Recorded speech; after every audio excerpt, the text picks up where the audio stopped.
कळो तूच कर्म तुझे नाम धर्म वार करी पंथा पांडुरंग रंगधीरम राजीव नेत्रम रघुवंशनाथम कारुण्यरूपम करुणाकरंतम श्रीरामचंद्रम शरणं प्रपद्ये मनोजं मारुततुल्यवेगं जितेन्द्रियं बुद्धिमतां वरिष्ठं वातात्मजं वानरीतमुख्यं श्रीरामदूतं शरणं प्रपद्ये परमपुरुष शौर्य पांडुरंग मुरारी कमलनयन काना गोपिका चित्तहरि प्रकट निकट शोभे रुक्मिणी रम्यमाने सदैवलहासं विठ्ठलं चिन्तयामि पंढरीचा देवराया पंढरीचा देवराया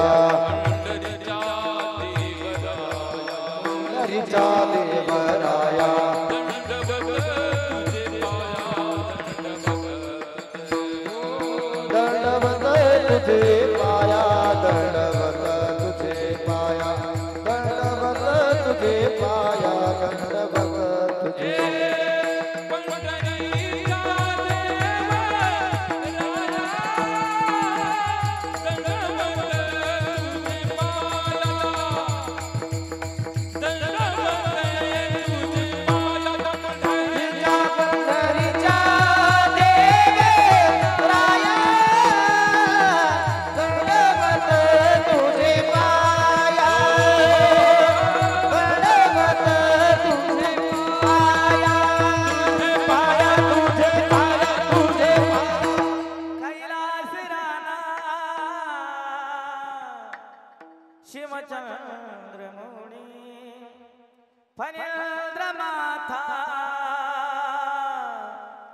मुकुटो जळाळी कारुण्य सिंधू भव दुःखहारी तुझवीन शंभु मद कोण तारी प्रभु के चरणों में सदा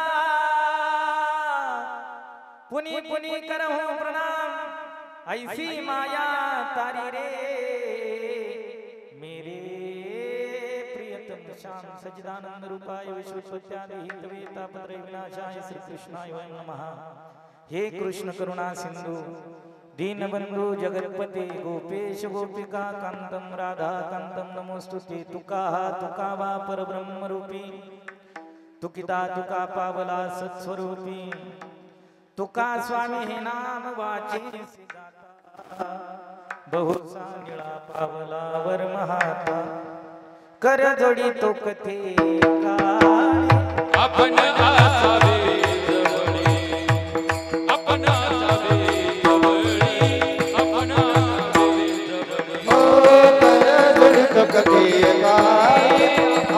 सावे जवळे अपना सावे जवळे अपना सावे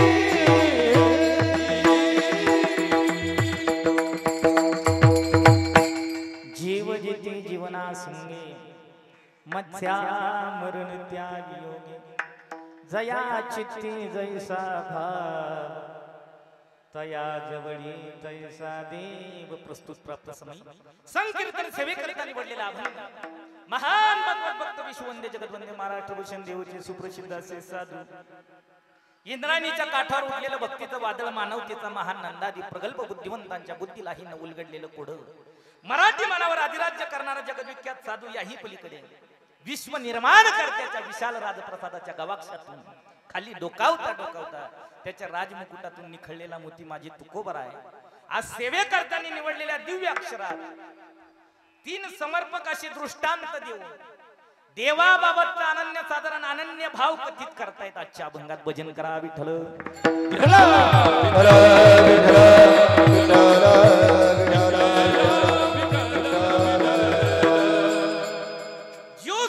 भगवान परमात्म्याने निर्मित केलेला मासा आहे।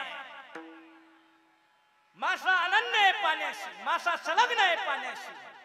माशाचं आणि पाण्याचं नातं त्याबाबतचा दृष्टांत दिला प्रथमतः आरंभाला पहिल्या चरणात, अभंगाचा सिद्धांत द्वितीय चरणात महाराज म्हणताय जया चित्ती जैसा भाव तया जवळी तैसा देव. भगवान परमात्म्यावर असणारी प्रीती, त्याच्या नामाविषयीची परिसाधना करत असताना साधकाने देवाशी, भगवंताच्या नामाशी, भगवत भक्तीत भगवंताच्या भक्ती करतात. या देहाने किती एक निष्ठा असावं अनन्यता निश्चित करत असताना महाराज तृतीय चरणात बोलतायत सूर्योदय झाला आणि एक जीव उमलला, त्या जीवाचं नाव एक कमळ. सूर्यास्त झाला, कमळाचं जीवन संपलं. का? कमळ सूर्य देवतेशी अनन्य आहे.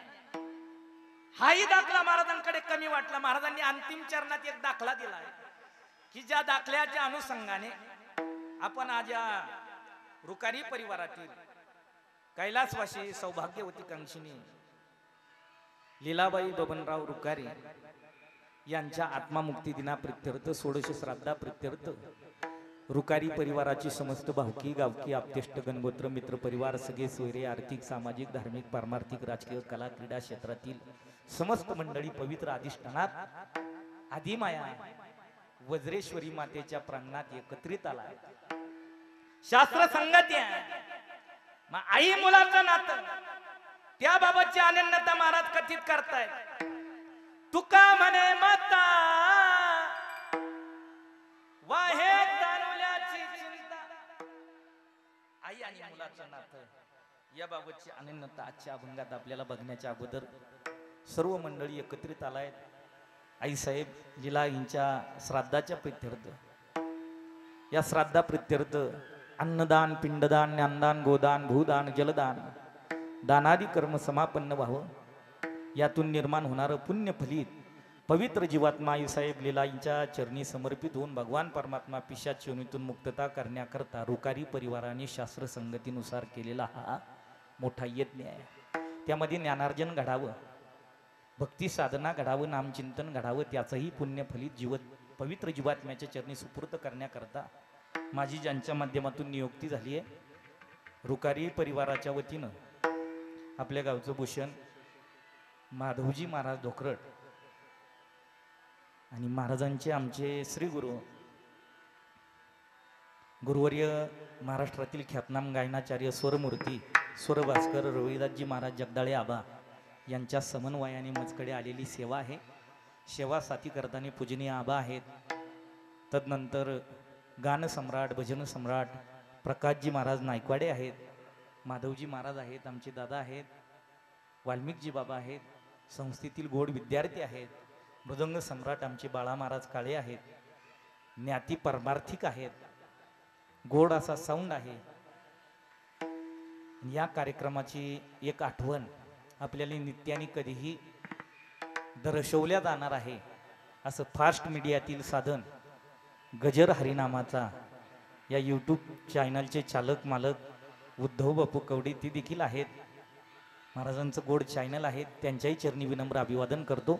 रुकारी परिवाराची समस्त भावकी गावकी आप्तेष्ट समस्त मंडळीच्या चरणी कोटी प्रणिपात करतो आणि विस्तृत चिंतनाला आरंभ करतो. भजन करा विठ्ठल.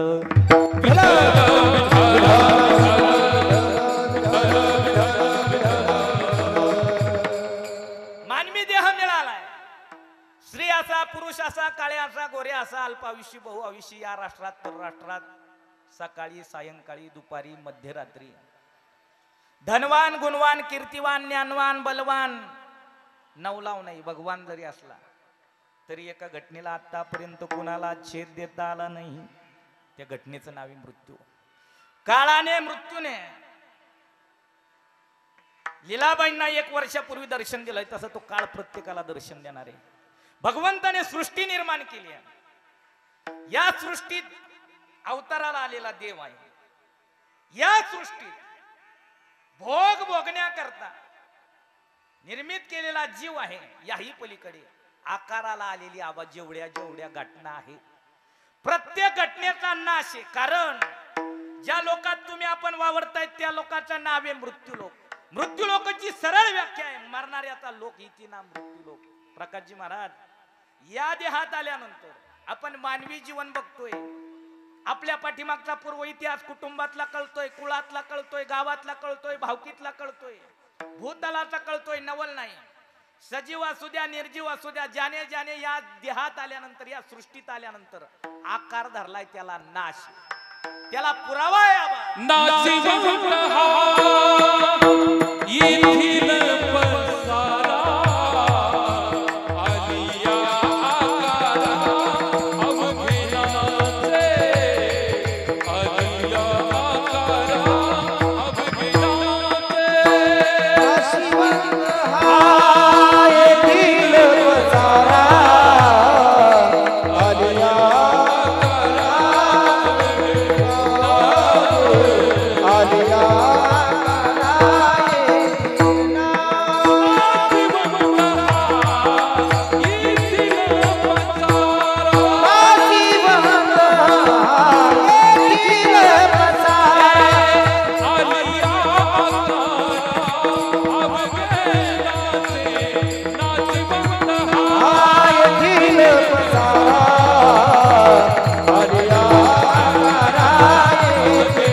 नाशिवंत हा येथील पसारा, आलिया आकारा अवघेनासे. काल परत नाशी घटना ठरली आहे. दुसऱ्या अध्यायात 159वी ओवी आहे. माऊलीच्या द्वितीय अध्यायात माऊली कथित करतायत, ज्ञानेश्वरीच्या द्वितीय अध्यायात उपजेते नासिले ते हे घटिका यंत्र जैसे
शरीर संबंधाची काही नाती जोडली. आलिया आकारा अवघेनाशी आबांच्या पुराव्यापासून इथपर्यंतच बघा. महाराज कथित करताय, ज्याने आकार धारण केलाय त्याला नाशी, उपजेते नाशी, मान्य आहे. येताना एकटाय जाताना एकटाय, मायेने धुंद झालेल्या दरबारात जीवन जगत असताना, या माया चक्रात कालक्रमण करत असताना, देह व्यतीत करत असताना, वाटचाल करत असताना त्या मायेत या देहाला काही घटनेचा विसर पडलाय. त्यात मुख्यत्वाने एक घटना आहे, त्या घटनेचं नाव आहे मृत्यू, मरण. काळ अनुषंगाने आपल्याला विसर आहे. महाराज म्हणतायत विसरले, ज्यांना विसर पडलाय त्यांना त्रास, त्यांच्या जीवनात हानी आहे. आणि ज्यांनी आठवण ठेवली, ज्यांनी स्मरण ठेवलं, त्यांनी त्याबाबतच्या उपाययोजना केल्या. आजच्या अभंगात मृत्यूचं व्यवस्थापन आपल्याला करता येईल असा समउपदेश आहे. 3 दाखल्याने उपदेश केलाय. मृत्यूचं व्यवस्थापन काय करायचं, या देहात आल्यानंतर अनन्यता, जे आपण ज्या संसारात गुंतलो, अनन्य भाव, एकाग्रता, जे आपण प्रपंचात मोहमायेत गुंतवलं, ज्या प्रपंचात आपण संलग्न आहे, ज्या प्रपंचात आपण एकनिष्ठ आहे, ज्या प्रपंच करता आपण रात्रंदिवस खटाटोप करतोय, त्या संसारातलं त्या प्रपंचातलं आपल्या बरोबर काहीच नाही. परंतु पूर्व इतिहास जरी बघितला, कुळातले कुटुंबातले आपला पूर्व इतिहास जर बघितला, आपले पूर्वज देखील हाडाची काढा, रक्ताचं पाणी, कोंड्याचा मांडा, रात्रीचा दिवस, नाना प्रकारचा खटाटोप करत करत करत करत करत त्या अंतिम स्थितीला आले आणि गेले. घराण्यातला इतिहास आपला आजा त्याच पद्धतीत, पंजा त्याच पद्धतीत, बापाचा देखील त्याच पद्धतीत नंबर लागला ना. आता आपण देखील त्याच लाईनला उभो आहे, त्याच बारीत उभो आहे. दाखला देतायत, आजाही गेला, पंजाही गेला, बाप आजा मेला पंजा मेला बाप भजना केला. आजा मेला पंजा मेला बाप भजना केला.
आपल्याला गोड नाविन्यपूर्ण ऐकायला मिळणार आहे का?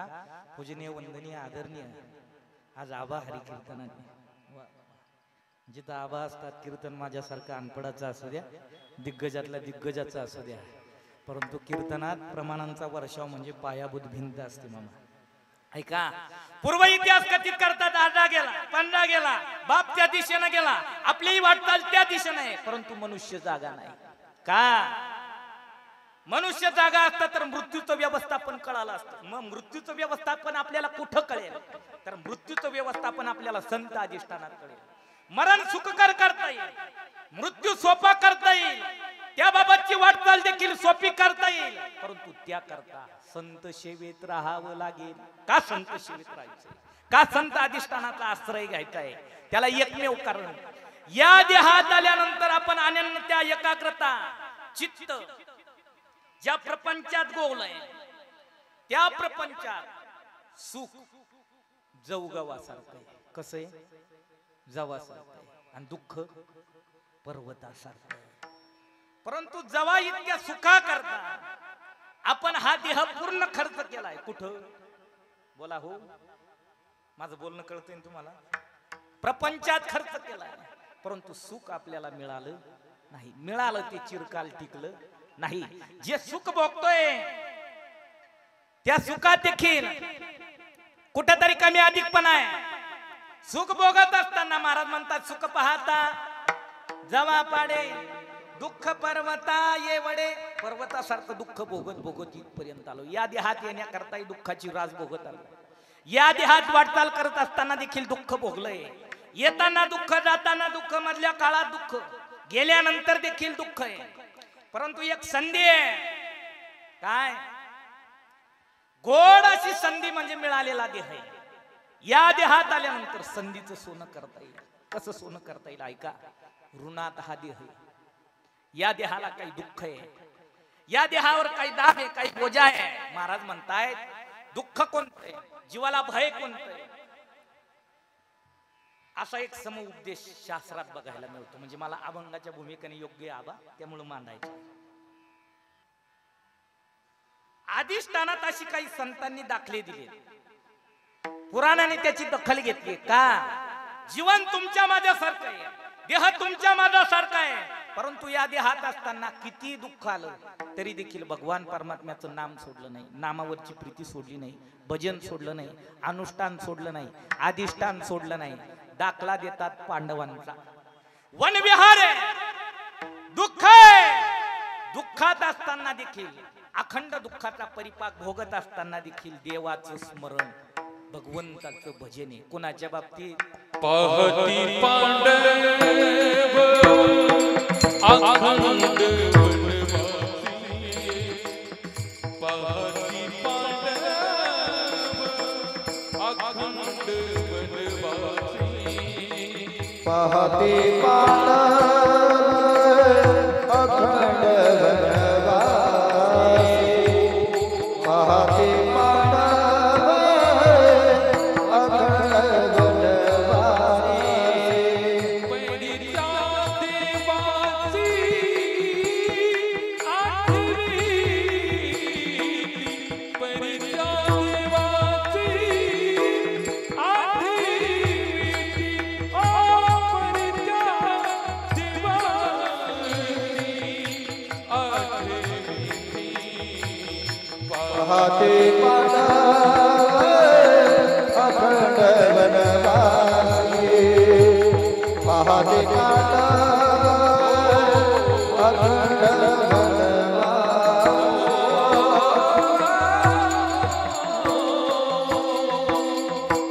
अशी दुःख आहे जीवनात. वनविहार सुरू आहे, तप्त ऊन आहे, ज्वाला भडकावी अशी भूमी तापलेली आहे. आणि अनवाणी पायानं पदक्रमण करत असताना धर्माने भीमाला आवाज दिला, माझ्याकडे पहा. धर्मराजा बोलताय, भीमा अंगाची लाई होती, तानेनं जीव व्याकुळ झालाय, या वनात कुठं पाण्याची उपाययोजना होती का बघा. भीम म्हणजे आपल्या भाषेत आडदांडगडी, बलाढ्य. काय केलं मामा भीमाने, क्षणार्धात एका मोठ्या झाडावर चढली, मोठ्या वृक्षावर चढली, भोवतालचा परिसर बघितला, एक तळ निदर्शनात पडलं, दृष्टीला दिसलं, खाली उतरली, धाकट्याला सांगितलं पाण्याची झारी घ्या, तुम्ही पाणी प्या आणि आमच्या करताही पाणी घेऊन या. तळ्यापर्यंत गेले, तळ्यापर्यंत गेल्यानंतर पाण्याची झारी भरली, पाणी पिले, परंतु तळ्याची मालकी ज्याची त्याचं पुराणात नाव आलं यक्ष. काय नाव आहे? यक्ष. अदृश्य स्वरूपात यक्षाला राग आला का तळ माझ्या मालकीचं, सरोवर माझ्या मालकीचं, मी मालक आहे, पाण्याचाही मी मालक आहे, सरोवराचाही मी मालक आहे. माझी परमिशन न घेता, माझी अनुमती न घेता, माझी विचारपूस न करता, मला प्राणीपात न करता कोण एक जीव पाणी पितोय, मूर्छित केला. सहदेवाची स्थिती ती झाली. भीमाने दुसऱ्याला सांगितलं, नकुलाला सांगितलं, आपला भाऊ पाणी आणायला गेला, येत नाही, जा तिथपर्यंत जा, काय भानगडे पहा, कुठं गुंतले पहा, कुठं थांबले पहा, तुम्ही पाणी प्या, आम्हाला पाणी घेऊन या. गेल्यानंतर पाहिलं भाऊ मूर्छित ओम पडलेला, परंतु आपल्याला ताण लागलेली, आधी पाणी पिऊ, भावाला उठू, झाडी घेऊन निघू. नकुलाची ती स्थिती झाली, भीमाची ती स्थिती झाली, अर्जुन गेले, अर्जुनाची ती स्थिती झाली. आबा धर्मराजाने विचार केला, माझी 4 भावंड पाण्याच्या शोधात या दिशेने पदक्रमण करत गेली आहे, पाणी पिऊन परत यायला हवी होती, पाणी घेऊन परत यायला हवी होती, येत नाही, भानगड काय. धर्मराजा त्या जागेपर्यंत गेले. धर्म कुणाला म्हणतात ध्यान देऊन ऐका आजच्या कीर्तनात. परिस्थिती प्रतिकूल आहे, परिस्थिती अनुकूल आहे, प्रतिकूल अनुकूलतेत घेतला जाणारा निर्णय, त्या निर्णयाचं फलित काय याचा योग्य योजन करून जो निर्णय घेतो त्याला म्हणतात धर्म. धर्माने विचार केला, 4 भाऊ मूर्छित झाले, या अर्थी या जागेत काहीतरी दोष आहे, भूमीत काहीतरी दोष आहे. भूमीला हात जोडला, प्राणीपात केला, धर्मराजाचा उच्चार आहे. इथं कोणी अतृप्त अदृश्य स्वरूपात असेल त्यांनी मला दर्शन द्यावं. यक्ष प्रगट झाला, आता मला मांडायचं काय, आपण त्या जागेपर्यंत आलो. यक्ष आणि धर्माचा जो संवाद आहे या देहाला सिद्धांत देणार आहे. यक्ष आणि धर्माचं जे बोलणं आहे या देहाला दिशा दर्शक आहे. धर्मराजा विचारतायत, माझी 4 भावंड मूर्छित झाली, काय कारण. यक्षाने सांगितलं, तळ माझ्या मालकीचं आहे, सरोवर माझ्या मालकीचं आहे, पाणी माझ्या मालकीचं आहे, माझी विचारपूस न करता पाणी पिले म्हणून मी मूर्छित केले. बरं, तुम्हाला असं काय कर दिल्यानंतर, तुमची काय इच्छा पूर्ण केल्यानंतर तुम्ही मला पाणी पिण्याची अनुमती द्याल, माझी मूर्छित झालेली भावंड जिवंत करा. यक्षाने सांगितलं, राजा जसं कळायला लागलं तसं आतापर्यंत माझ्या अंतकरणात काही प्रश्न घर करून बसले, त्या प्रश्नाचं तुम्ही योग्य उत्तर जर दिलं तर मी तुम्हाला पाणी पिण्याची अनुमती देईल, मूर्छित झालेली भावंड जिवंत करेल. काय प्रश्न आहे? यक्षाने विचार केला. आतापर्यंत त्या प्रश्नाची उत्तरं मी शोधली, परंतु ती उत्तर योग्य की अयोग्य मला माहिती नाही. प्रश्नाचं योग्य उत्तर देणारा, शंकेचं योग्य निरसन करणारा निरसनदाता धर्म माझ्या पुढे उभी आहे. यक्षाने प्रश्न केला. यक्ष विचारतायत, राजा जीवाला सगळ्यात मोठं भय कोणतं? ह्या जीवाला सगळ्यात मोठी भीती कोणती? आपले आपण विचार करा, मला उत्तर द्या. आपल्याला सगळ्यात मोठी भीती कोणती हो? बोला ना, कोणती भीती आहे? कोणती मामा? मरणाची भीती. इतकी माणसं सहज अलगद बोलतात आबा, शेजारच्या सुद्धा ऐकायला जायला नको का? तशी ओवीचे ना, आगा मर हा बोल न सहाती. कोणालाच वाटत नाही, मला देखील वाटत नाही मी मरावं, परंतु एक दिवस त्या यादीत आपण देखील कोणी असो, आहे का प्रकाश भाऊ? ऐका, जीवाला सगळ्यात मोठं भय मृत्यू भय. यक्षाने देखील जसं तुम्ही मला उत्तर दिलं ना, यक्षाने देखील ते उत्तर शोधलेलं होतं. आपल्याला वाटतं बरोबर आहे? बोला ना. नाही, तसं यक्षाला देखील शंकाच होती. धर्मराजाने उत्तर दिलं. धर्म बोलतोय, यक्ष महाराज जीवाला सगळ्यात मोठं भय आहे, त्या भयाचं नाव आहे ऋण भय. कोणतं भय? ऋण भय. ऋण सांगितले धर्मराजाने यक्षाला. या देहावर देवाचं ऋण आहे. देवाचं ऋण असं या देहावर, त्याने दान स्वरूपात जेने हा जीवन दिला दान, जेने हा जीवन दिला दान, जेने हा जीव दिला दान, जेने हा जीव दिला दान.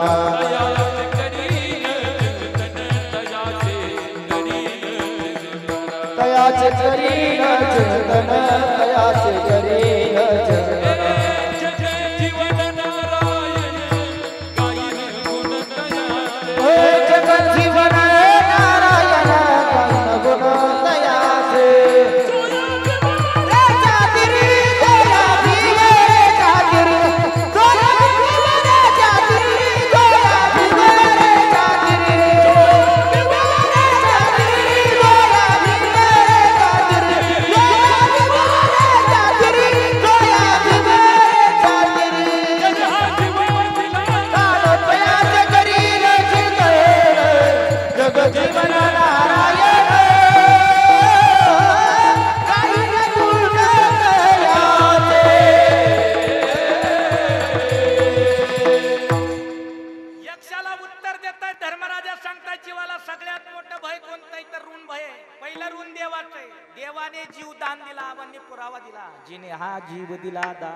दान दिलाय ना, त्याचा मोबदला या जीवाने काय फेडायचा? तया जे करीन.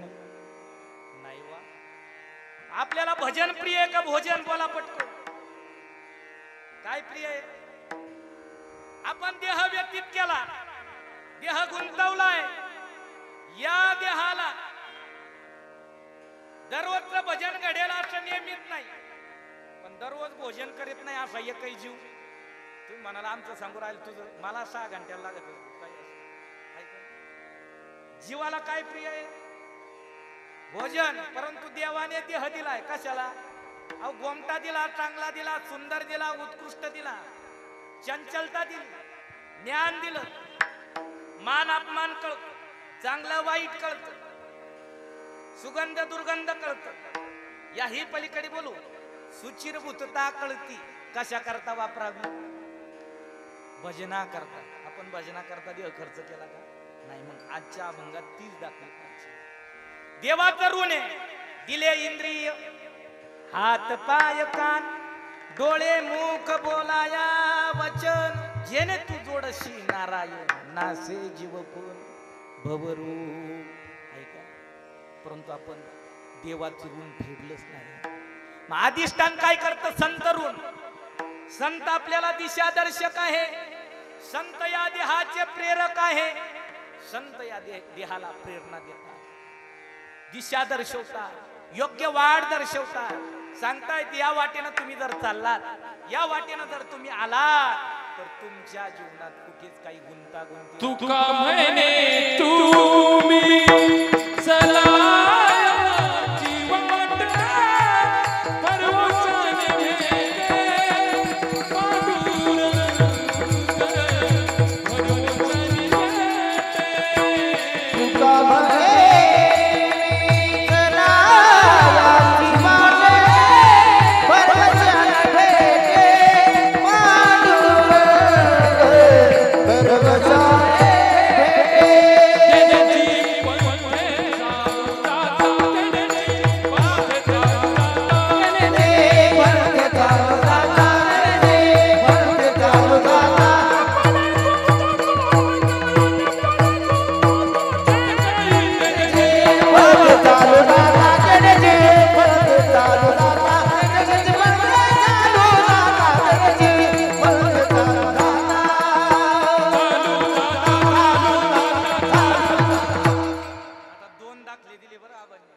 तू का म्हणे तुम्ही चला याची वाटे बरवस्याने भेटे पांडुरंग.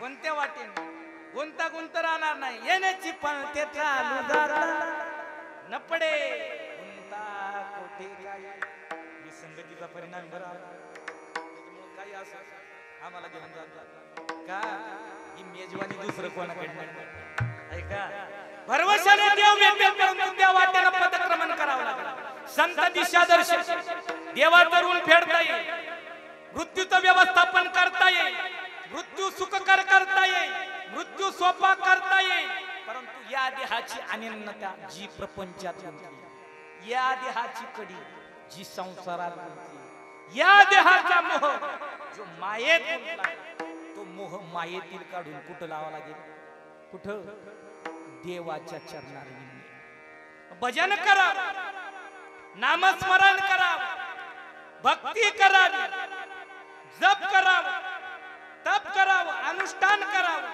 परंतु सोपं वर्म सांगितलं सोपं संतांनी सोपं वर्म या देहाला सोपं काय सोप्यातलं सोपं भगवत प्राप्तीचं साधन काय असेल तर ऐका संतांनी वर्म सांगितलंय सोपं सोपे वर्म आम्हा सांगितले सोपे वर्म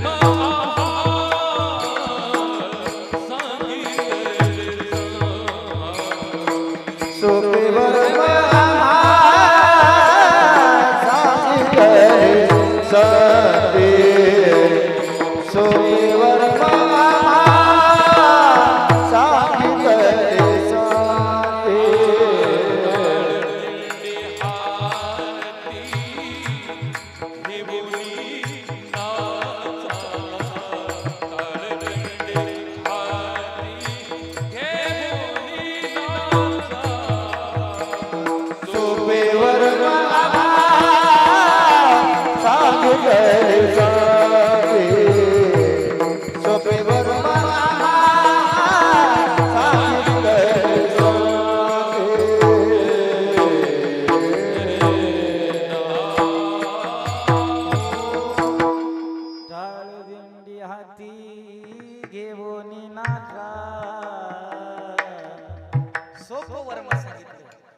सोप्यातही मनुष्य गेला नाही.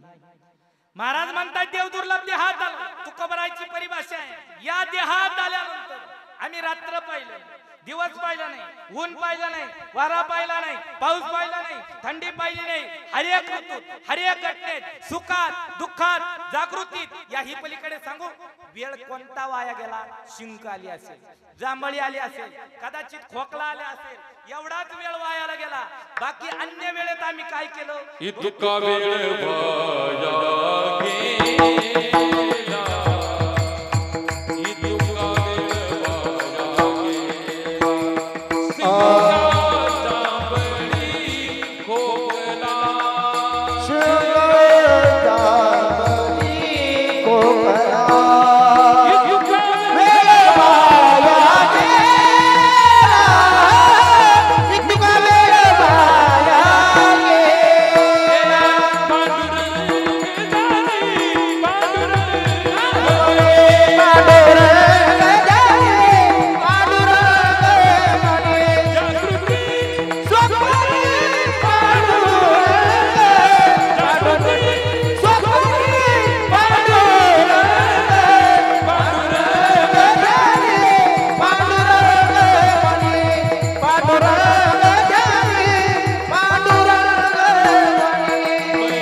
वाया गेला पांडुरंग म्हणे जागृती स्वप्नी पांडुरंग रात्रंदिवस भजन केलं. ऐका आपल्याला प्रपंचाचा मोह सुटत नाही आपल्याला प्रपंच सुटत नाही आपल्याला संसारातून दूर होता येत नाही संतांना परमार्थातून दूर होता येत नाही. परिभाषा पहा बरं विरोधाभास काय. आता या अभंगाचा समन्वय साधत असताना त्या अगोदर एका अभंगाचा स्पर्श घ्यावा लागतो. कोणता? महाराज दाखला देत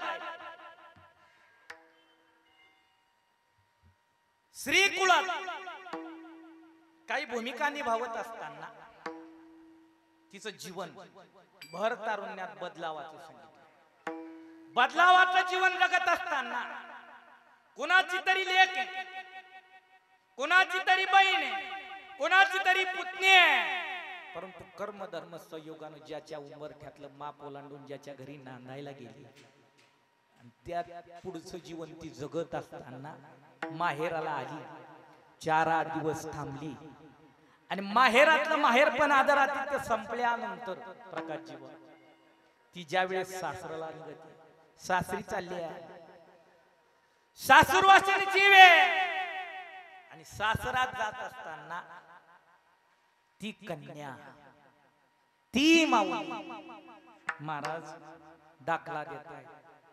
जसं सासरात चालली परंतु तिची दिशा तिची दृष्टी तिचं मुख माहेराकडे माग वळून बघते, तसं परमार्थापासून नामचिंतनापासून आम्ही ज्या ज्या वेळेस दूर जाऊ त्यावेळेस आमची दशा तशी आहे।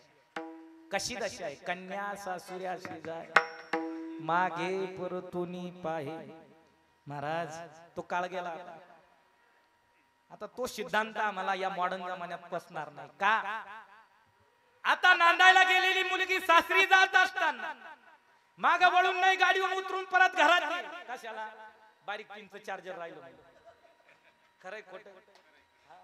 परंतु रडणार, परतून पाहणार नाही का? कारण त्या नातात दुरापास्तपणा तुम्ही केलाय। पोरगी माहेरी सासरी पोचण्याच्या अगोदर 10 फोन, सासरात नांदत असताना सकाळ दुपार संध्याकाळ तुमचं काय फोन? ऐका, आता ते प्रमाण मागे ठेवायचे बाबा, समन्वय आपल्या आपण मग कसा जोडायचा? मग अनन्यता कशी समजून घ्यायची? परमार्थाची अनन्यता, त्याचा या देहाला बेनिफिट काय, फायदा काय, देहाची हिती कर्तव्य सिद्ध साध्य होईल कोणाची होईल? महाराज म्हणताय जलचर सांगितले जास्त नाही, वेळ कमी आपल्याकडे, बेडूक बेडूक पाण्यात आहे, बेडूक भूमीवर, चला मगर पाण्यात देखील, मगर भूमीवर देखील, अन्याय काही जीव पाण्यात देखील, बाहेर देखील, कासव पाण्यात देखील, बाहेर देखील। अनन्यता कथित करत असताना, अनन्य भाव दर्शवत असताना देवाबद्दलची प्रीती, देवाबद्दलचा मोह, भगवंताच्या नामचिंतनाविषयी असणार अनुसंधान कथित करत असताना महाराज म्हणताय जीव सृष्टीत मासा आहे। कोणी? मासा। मासा पाण्याशी किती संलग्न आहे?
पाण्यापासून विलग झाला, विलगीकरण केलं तर तडफडून मरणारे।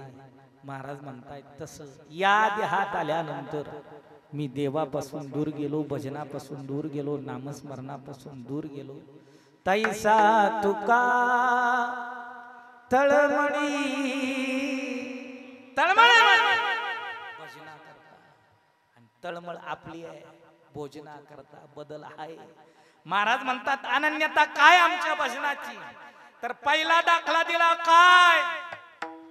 जीवन माशाचं पाण्याशी संलग्न आहे, जीवन माशाशी पाण्याशी एकनिष्ठ आहे, मासा पाण्याशी एकाग्र आहे।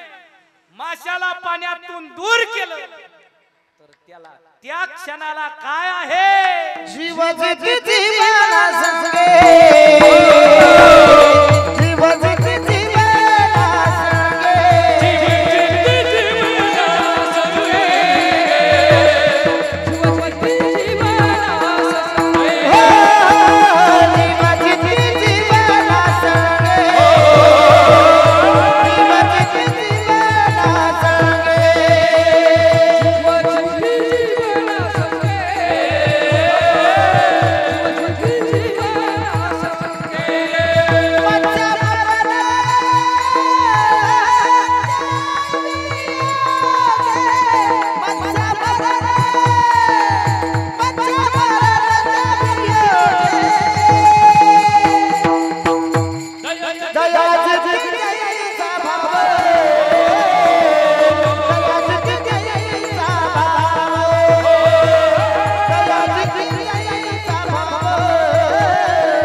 होंगे वा प्रकारची महाराज मध्या मरण त्यावियोगी.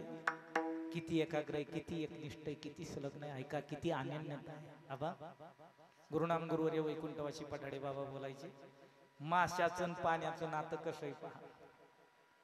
पाण्यातून विलगीकरण केलं, मृतावस्था प्राप्त झाली तरी देखील पाण्याचा संग सोडला नाही. का? कोळ्याने मासे धरले. काय धरले? मासे. मासे धरून आणल्यानंतर त्याला ती गाळात जर असली तर धुवायला पाहिजे. टांगून नेला मासा, विकायला नेला. विकल्यानंतर विकत घेणाऱ्याने विकत घेऊन गेला. तयार करत असताना देखील घासायला काय लागलं? पाणी लागलं. अहो शिजवायला देखील काय लागलं? जास्तीत जास्त लागलं. आणि खाणाऱ्याने खाल्ले. खाल्ल्यानंतर देखील 6 घंटे जीवानं काय केलं? पाणी. इतका सलग. महाराज म्हणतात मत्स्या मरून त्या युगे. माशाचं पाण्याचं नातं जसं एकाग्रतेचं आहे, अनन्यतेचं आहे, तसं माझं आणि देवाचं नातं आहे. का नातं जपलं? कारण देव ही भूमिका अशी आहे, त्याला इंग्रजीत म्हणतात गॉड. स्पेलिंग आहे GOD. G means generation, O means organization, and D means destroy. उत्पत्ती आहे, स्थिती आहे आणि लय एकवटली त्याला म्हणतात देव. मग त्या देवाविषयी या देहात जसा भाव असेल त्याच्या जवळ त्या त्या भूमिकेत तसा तसा देव. दाखला नंबर 1. ऐका, चित्तात भाव पाहिजे. कसा भाव पाहिजे? दुर्योधनाने एक दिवस देवाला नाडण केलं. देवाला प्रश्न केला. दुर्योधन बोलतोय भगवान मी तुझा आत्य भाऊ आणि अर्जुन देखील तुझा आत्य भाऊ. मग तुझं सगळ्यात जास्त प्रेम कोणावर आहे? बोला हो, तुम्ही लय गंभीर बसले राव. कोणावर आहे? कोणावर आहे? अर्जुनावर. अर्जुन जसा तुझा आत्य भाऊ तसा मी देखील तुझा आत्य भाऊ. पण तू कायम प्रचार त्याच्याच पार्टीचा करतो. पार इथून खांदेशापर्यंत गेला. कोणा करता? त्याच्याच करता गेला. आमच्या करता काही नाहीच. मग भानगड काय? सांगितलं योग्य वेळ आल्यावर उत्तर देईल. मला बोलायचंय अंतकरणात देवाविषयी भाव पाहिजे. जसा भाव अंतकरणात तसा देव त्याला सहाय्य करतो. एक काळ असा आला, दुर्योधनाला सोबत घेतलं. भगवान परमात्मा द्रौपदीच्या महालापर्यंत गेले. दुर्योधनाला बाहेर उभं केलं. भगवंत आतमध्ये गेले. अर्जुन झोपलेले आणि अर्जुनाचं डोकं द्रौपदीच्या मांडीवर. द्रौपदी मालिश करते. भगवंताने खुणावलं आपल्याकडे वेळ कमी. द्रौपदीला सांगितलं बाजूला झाली. बाजूला. भगवंताने अर्जुनाचं डोकं आपल्या मांडीवर घेतलं आणि भगवंत अलगद अर्जुनाच्या डोक्याची काय करू लागले? मालिश करू लागले. बाहेर उभा असणारा वैतागला. 11:15 वाजले तरी येईना बाहेर. भानगड काय? माझी जाऊन पाहिलं तर जगाचा मालक अखिल कोट ब्रह्मांड नायक काय करतोय? डोक्याची मालिश करतोय. कोणाच्या? अर्जुनाच्या. गेल्यानंतर सांगितलं अरे काय लाज, तू देव आहे, सृष्टीचा मालक आहे, पालन करताय, पालन हरताय, सृष्टीचा चालक मालक तू. अर्जुनाचं काय चौकत डोकं. भगवंताने विचार केला आता याच्या प्रश्नाचं उत्तर द्यायची योग्य वेळ आली. भगवंताने अलगद अर्जुनाला जाग न येऊ देता अर्जुनाच्या डोक्याचा एक केस उपटला आणि दुर्योधनाला सांगितलं जास्त बडबड करू नको, थोडं शांत थांब. हातावर केस दिला. काय दिला? केस दिला आणि तो केस कानाला लावला. कानाजवळ अर्जुनाच्या डोक्याचा केस भजन करत होता. श्री कृष्ण श्री कृष्ण गोविंद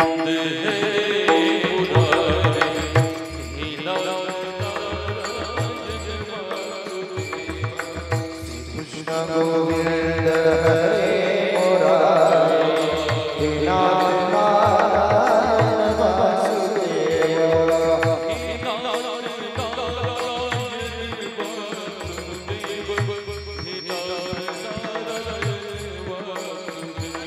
हे नाथ नारायण वासुदेव. हे नाथ नारायण वासुदेव.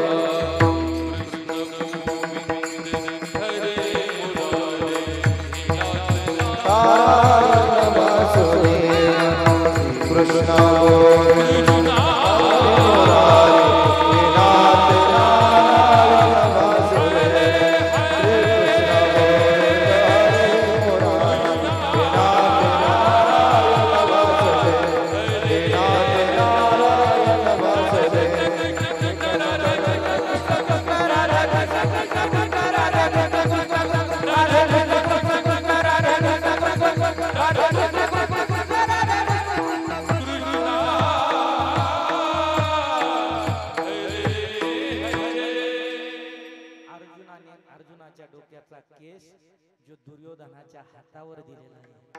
तो केस देखील भजन करत होता. श्री कृष्ण गोविंद हरे मुरारी हे नाथ नारायण दासी. ज्याच्या डोक्याचा केस भजन करतोय त्याच्या करता भगवान परमात्म्याची अनन्यता कशी आहे? सुख काय दुःख काय? भगवंताने पांडव सोडले नाही. म्हणून तर महाराज म्हणतात चित्तात भाव पाहिजे देवाविषयी. ज्याच्या चित्तात कशा पद्धतीचा भाव त्याच्या जवळ त्या पद्धती देव. कसा? जया चित्ती तैसा भाव, जया चित्ती तैसा भाव, जया चित्ती तैसा भाव, दया चित्ती तैसा भाव, जया चित्ती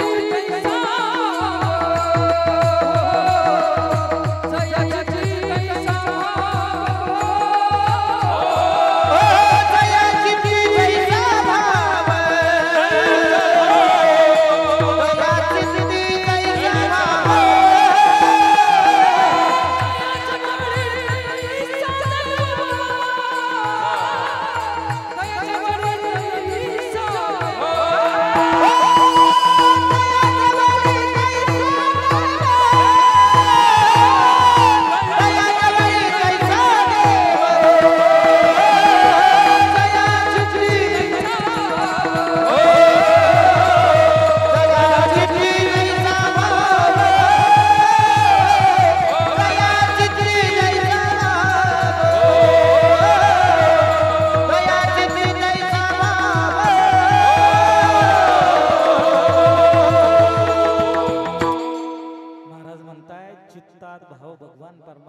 भजनाच्या प्रीतीचा होता. म्हणून तर पांडवांच्या सोबत अनन्यता देवाची आहे. आणि दुर्योधनाच्या बाबतीत आपल्याला कथाभाग माहिती आहे. महाराज म्हणतायत जया चित्ती जैसा भाव, तया जवळी तैसा देव. महाराज माशाची पाण्याची एकाग्रता कळाली, त्या न्यायाने आम्हाला कळालं नाही. कळालं आणखी काही एकाग्रता तुमच्याकडे आहे? महाराज म्हणताय दिवसाचा आरंभ तर सूर्योदय, सूर्यास्ताला दिनक्रमण संपलंय. जीव सृष्टी एक जीव असा बनवला. कसा? कमळे कमळ, पाण्यात जन्माय चिखला जन्माय तरी अलिप्त भाव कमळाकडे. अलिप्त कमळ जळी जैसे. पाण्यापासून अनन्य, नुसतं पाण्यापासून अनन्य असं नाही. सूर्योदय झाल्यानंतर कमळ उमललंय. उमललेलं कमळ आहे, त्याचं अस्तित्व कुठपर्यंत टिकलं माहितीये? सूर्यास्त होत नाही तोपर्यंत. एकदा सूर्यास्त झाला कमळ मिटलंय. का? कमळ सूर्याशी अनन्य आहे. कमळ सूर्याशी एकाग्र आहे. कमळ सूर्याच्या प्रीतीत आहे, एकनिष्ठ आहे, एकाग्र आहे. म्हणून दाखला दिला तिसऱ्या चरणात. काय?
तिसऱ्या चरणापर्यंत आल्यानंतर आपल्या लक्षात आलं सूर्य देवतेतून कमळाचा एकाग्रता अनन्यता आम्हाला लक्षात आणून दिली. माशाची आणि पाण्याची अनन्यता आमच्या लक्षात आणून दिली. महाराजांनी अंतिम टप्प्यात एक दाखला दिलाय, तो आजच्या हरिकीर्तनात अत्यंत महत्वाचा आहे. का? मी अभंगाची उपाययोजना त्या कारणास्तव केली. प्रकाशजी महाराज अनन्यता दर्शवत असताना माय लेकराची अनन्यता दर्शवली. आईच्या मुलाचं नातं कसं आहे? आई मुलाशी किती एकाग्र आहे, किती एकनिष्ठ आहे, किती प्रीती आहे. ऐका, जगाच्या पाठीवर भिन्न भिन्न शरीराची नाती आहे.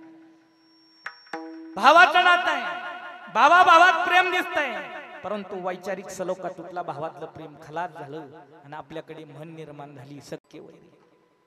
भावातल्या प्रेमात छेद, बाप मुलाच्या प्रेमात छेद, परंतु माई लेकराचं नातं प्रेम कसं आहे? ऐका, निस्वार्थी, निष्पृह, निर्लोभ, निर्हेतू प्रेम करणारं पात्र आहे. त्या पात्राचं नाव आहे आई. करीला बिना प्रीती, करीला बिना प्रीती, करीला बिना प्रीती, करीला बिना प्रीती.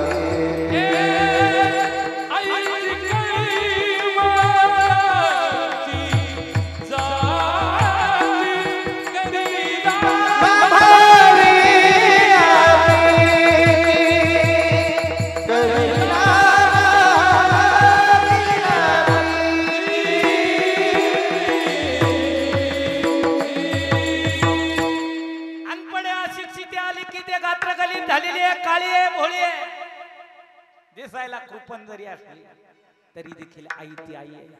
आपण नेहमी ऐकतात, स्वामी तिन्ही जगाचा आई बिन भिकारी. माई लेकराची अनन्यता अंतिम चरणात महाराज कथित करत असताना बोलतायत, आई मुलाचं नातं काय?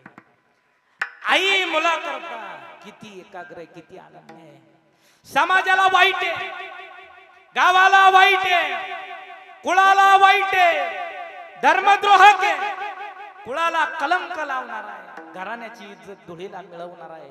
असा नास्तिकातला नास्तिक जरी मुलगा असला तरी आईला प्रिय आहे.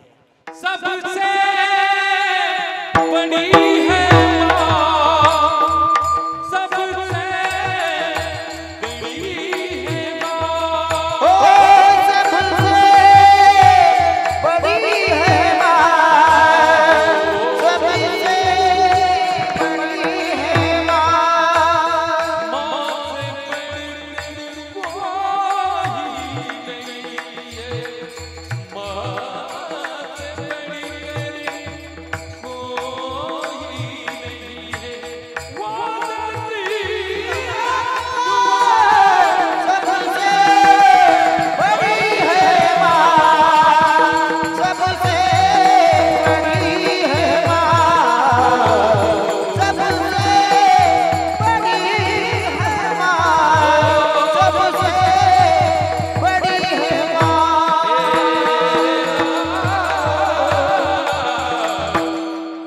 सबसे बडी हे माँ.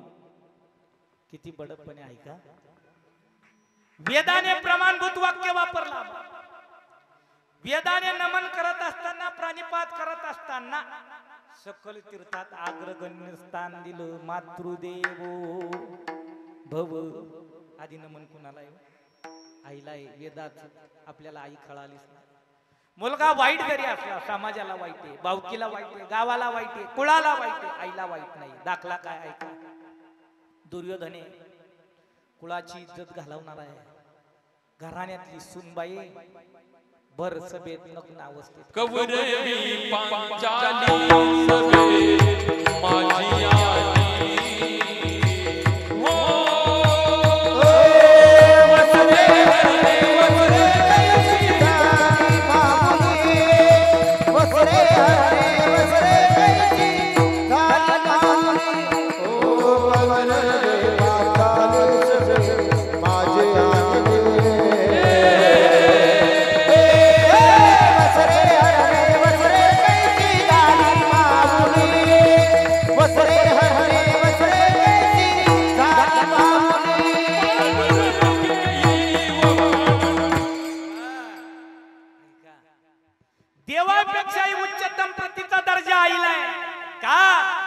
देवापेक्षाही श्रेष्ठ आहे.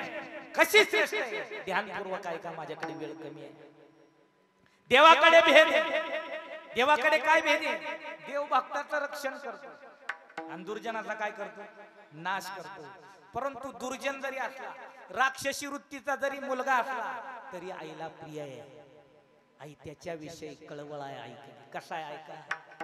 दुर्योधन नास्तिक आहे, दुर्योधन नालायक आहे. माहिती असताना देखील दुर्योधनाने एक दिवस इच्छा व्यक्त केली, आई मी वज्रदेही व्हावा असं वाटत असेल तर डोळ्याला बांधलेली काय सोडावं लागेल? पट्टी. गांधारीनं डोळ्याची पट्टी सोडायला तयार झाली. कुणा करता? बोला हो, दुर्योधना करता.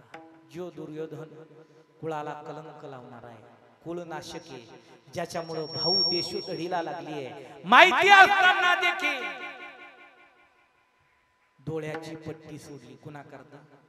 मुला करता. ऐका, दुर्योधन मरावा देवाची इच्छा आहे, दुर्योधन संपावा देवाची इच्छा आहे, परंतु दुर्योधन जगावा कोणाची अपेक्षा आहे? आईची अपेक्षा आहे. समाजाला वाईट आहे, कुळाला वाईट आहे, धर्मद्रोह असा असताना देखील आईला प्रिय आहे. म्हणून अन्य स्वरूपात नाती निभावण्याकरता अनंत जीव, अनंत उपाय योजना आहे. सक्का भाऊ नसेल चुलत भाऊ आहे, चुलत भाऊ नसेल आते भाऊ आहे, आते भाऊ नसेल मामे भाऊ आहे, मामे भाऊ नसेल गुरु भाऊ आहे. बहिणीच्या बाबतीत कसं आहे? बाप आणि आई हे पात्र असे.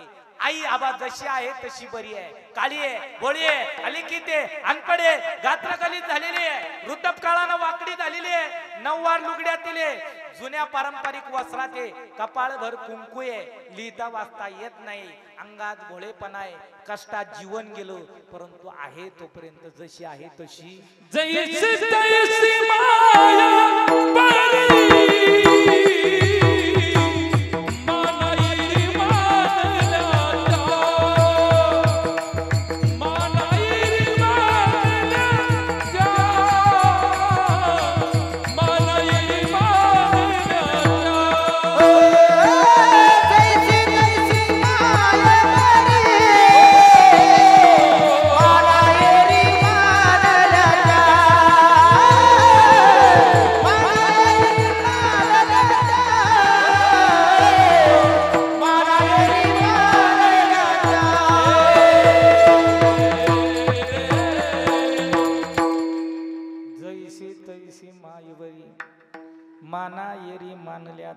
वर्षानंतर विचारा आमच्या मधुकर रावांना, सौभाग्यवती सुनीताताई त्र्यंबक पाटील भुमरे यांना काय असते आई? कळले नाही कधी समुद्रामध्ये सूर्य बुडाला, कळले नाही कधी मळ्यातील पक्षी बुडाला, मरणाचा भरवसा नाही म्हणून सर्वांशी प्रेम केले, तेच जीवन रूपी आयुष्य मृत्यूनंतर फोटोत प्रेम झाले.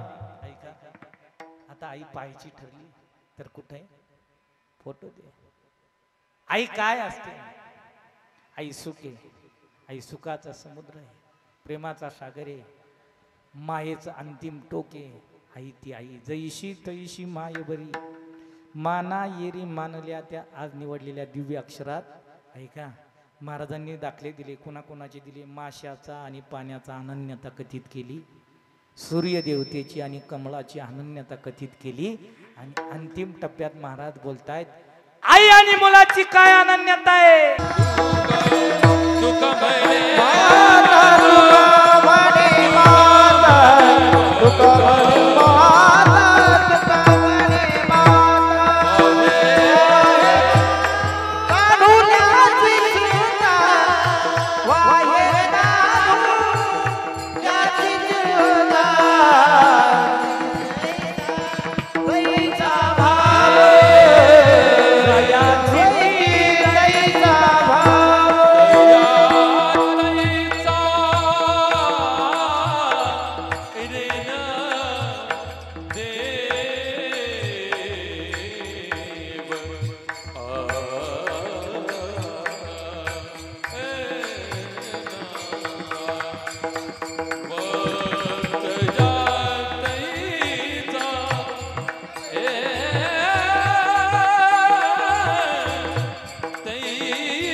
जैसा भावे दयाची तैसा भाव